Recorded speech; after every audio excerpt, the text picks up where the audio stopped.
నమస్తే welcome to our channel. నేను మిషాల్ని. నిన్న జరిగిన ఘటనలో అంటే సింహాచలం అప్పన్న గుడిలో గోడ కూలి అంటే కొంతమంది భక్తులు అక్కడ మృతి చెందారు.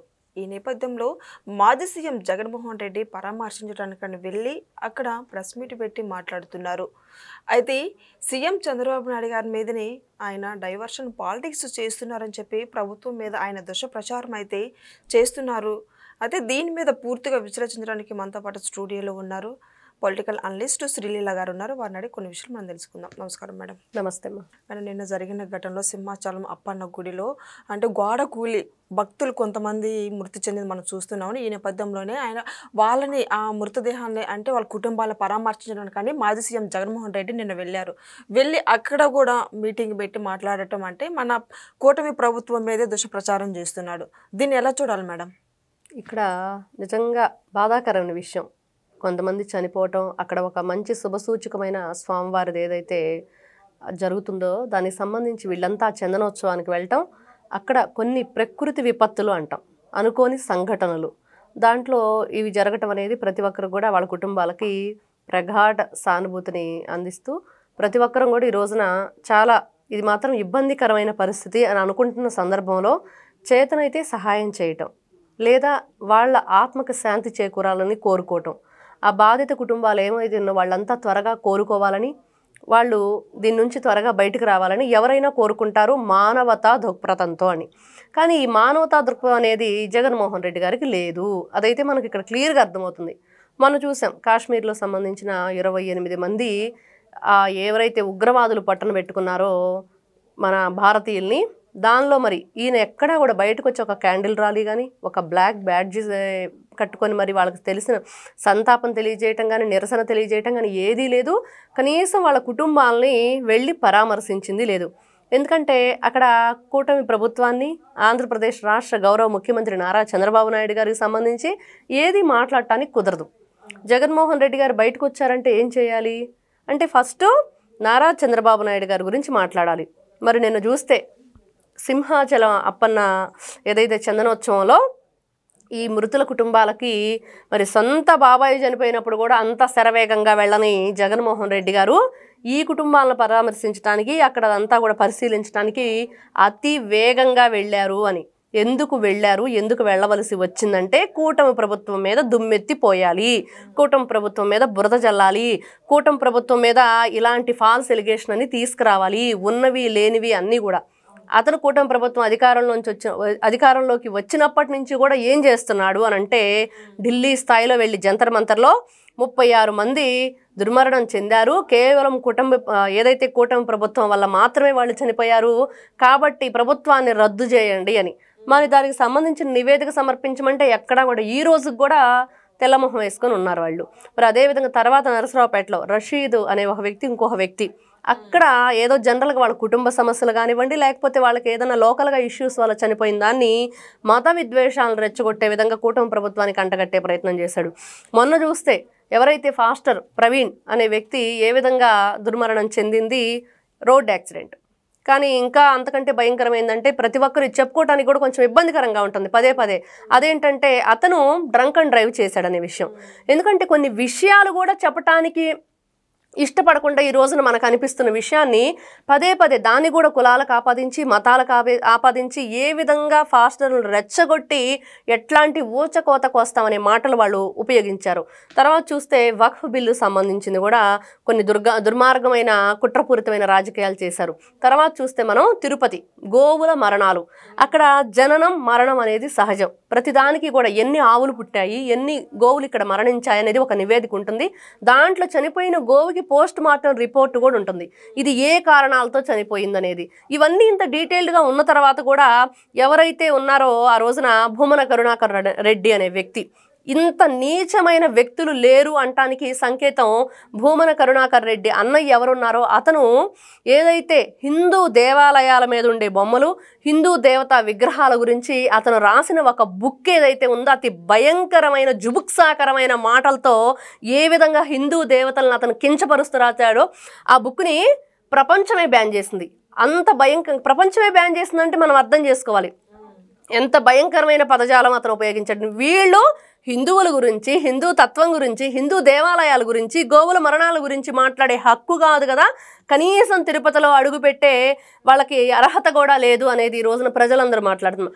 ఇట్లాంటి జగన్మోహన్ రెడ్డి మరి వీళ్ళందరినీ ఏ విధంగా ఉసుగొలుపుతున్నాడంటే, నిన్న ఎంత ఫాస్ట్గా అక్కడికి వెళ్ళాడంటే అతను మాట్లాడిన మాటలు అంటే ఇక్కడ మొత్తం కారణం అంతా ఎవరైతే ఇప్పుడు సీఎం ఉన్నారో ఎవరైతే నారా చంద్రబాబు నాయుడు గారే దీనికి అన్నీ కూడా కర్మాకర్త క్రియను మాట్లాడుతున్న జగన్మోహన్ రెడ్డి గారు అధికారంలో ఉన్నప్పుడు 2019 నుంచి 24 వరకు ఎన్ని ఘోరాలు జరిగాయి, ఎన్ని నేరాలు జరిగాయి, ఎన్ని అఘాయిత్యాలు జరిగాయి, ఎన్ని అత్యాచారాలు జరిగాయి, ఎంతమందిని వీళ్ళు భయంకరంగా చంపి మరి ఎవరైతే ఉన్నాడో ఆ రోజున చిన్న అబ్బాయి 10th క్లాస్ అబ్బాయి అమర్నాథ్ గౌడ, బాపట్ల జిల్లా, మరి అతను ఏం చేశారు వీళ్ళు?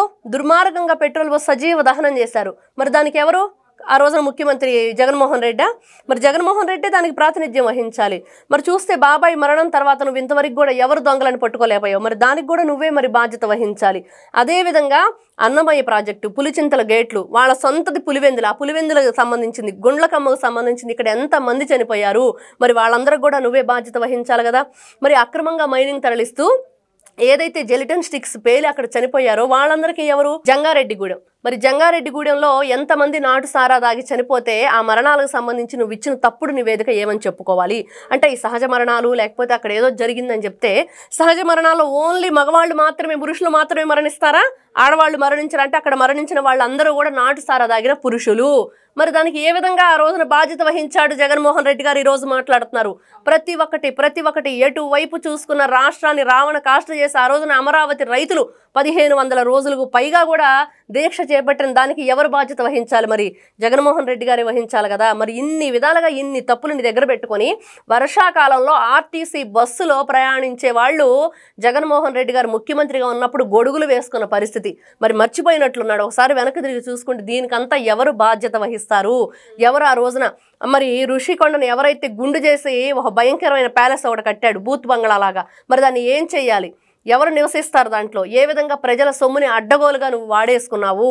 మరి ఈ విధంగా రాష్ట్రాన్ని అల్లకల్లోలం చేసిన నువ్వు కదా ఈ రోజున ప్రాతినిధ్యం వహించాలి తప్పులన్నిటికీ. మరి నువ్వు ఏ రోజున కర్మకర్త క్రియగా వీటన్నిటికీ నువ్వే ఉన్నావు.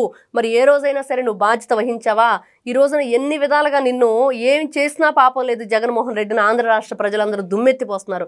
అందుకనే 151 నుంచి 11కు పరిమితం చేసి ప్రతిపక్ష హోదా కూడా లేకుండా పక్కన కూర్చోబెట్టారు ఆంధ్ర రాష్ట్ర ప్రజలు.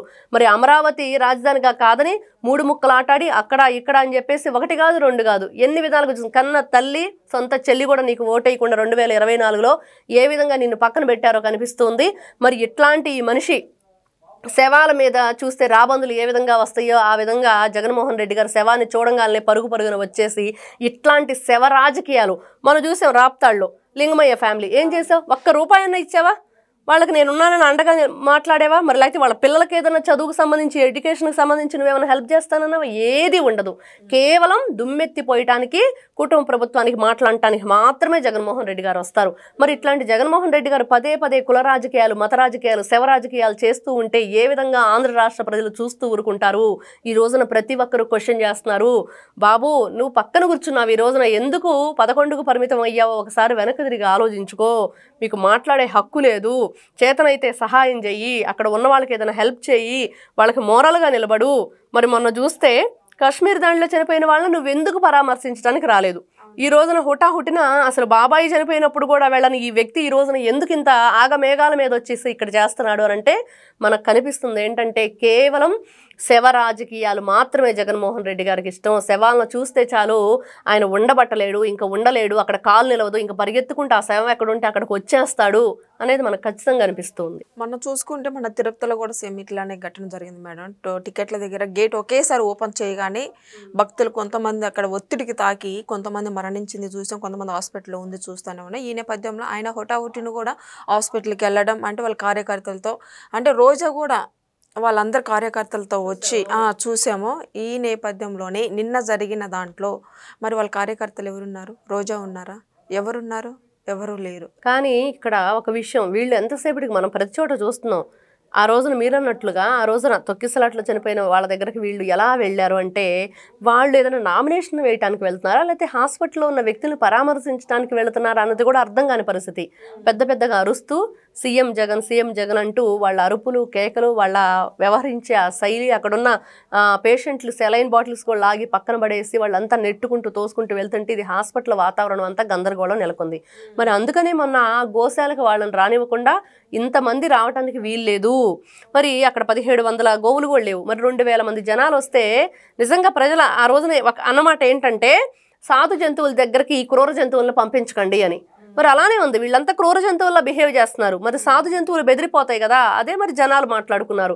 ఇట్లాంటి ఈ వ్యక్తుల్ని క్షమించకూడదు, ఇంకా వీళ్ళని బయట ఉంచకూడదు, సమాజానికి చేటు వీళ్ళంతా, ఇలాంటి చెదపురుగుల్ని వేరేయండి, వెంటనే వీళ్ళని జైళ్లకు పంపించండి, వెంటనే వీళ్ళ మీద కఠిన చర్యలు తీసుకోండి. ఇట్లాంటి వాళ్ళు ఏ విధంగానైనా సరే రాష్ట్రాన్ని నాశనం చేయడానికే కంకణం కట్టుకొని ఈ రోజున వీళ్ళు ఈ విధంగా ఎట్లాంటి చర్యకైనా మేము రెడీ అంటున్నారు, ఏం మాట్లాడటానికైనా సిద్ధంగా ఉన్నారు.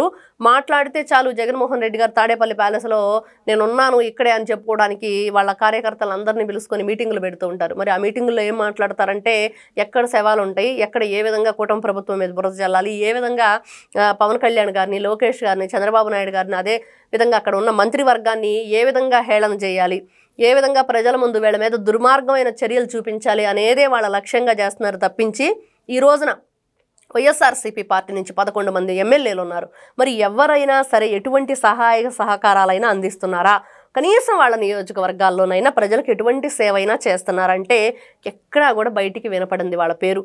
ఒక్కసారి విన్నాం, ఎప్పుడంటే గెలిచినప్పుడు వాళ్ళు 11 మంది, తర్వాత మొన్న అసెంబ్లీలో దొంగ సంతకాలు చేసినప్పుడు, ఈ 2 సార్లు మాత్రమే. మొన్న ఎవరో ఆ ఎమ్మెల్యేలో ఒకరు సీతమ్మ వారి మెళ్ళలో తాళిబొట్టు కట్టాడని చెప్పేసి ఒక సంఘటన జరిగింది. ఈ విధంగా ఇట్లాంటి చర్యల్లో వీళ్ళు ఉండటమే తప్పించి ఆ ఊరికి, ఆ నియోజకవర్గానికి, ఆ గ్రామాల్లో ఏదైనా సాగునీరో, తాగునీరో, వైద్యమో, విద్యో, లేకపోతే బడులో, గుడిలో దీనికి సంబంధించి ఏదైనా ఒక మంచి ప్రోగ్రాం చేశారంటే ఎక్కడా కనిపించని వైనం. ఇది జగన్మోహన్ రెడ్డి గారు 11 మంది. ఈ 11 మంది కూడా నెక్స్ట్ ఎవరో ఉండరు అనేది ప్రజలు మాట్లాడుతున్నారు. ఖచ్చితంగా ఇంకా ఎవరైతే పవన్ కళ్యాణ్ గారు గతంలో చెప్పారు, ఈ మధ్యనే నారా చంద్రబాబు నాయుడు గారు 10-15 సంవత్సరాలు ముఖ్యమంత్రిగా ఉండి ఆయన కింద ఈ మంత్రిగణం అంతా కూడా పనిచేయాలి, రాష్ట్రాన్ని సుభిక్షంగా సస్యశ్యామలంగా ఉంచుకోవాలి, ప్రజలందరూ కూడా ప్రగతి పదం వైపు నడిపించుకోవాలని అదే జరగబోతుంది. కాబట్టి జగన్మోహన్ రెడ్డి గారు ఇకనైనా ఈ శవరాజకీయాలను మానుకొని, ఈ రాబందు బుద్ధుల్ని మానుకొని ఉంటే బాగుండిద్ది అనేది ప్రజలందరి కోరిక. Thank you madam.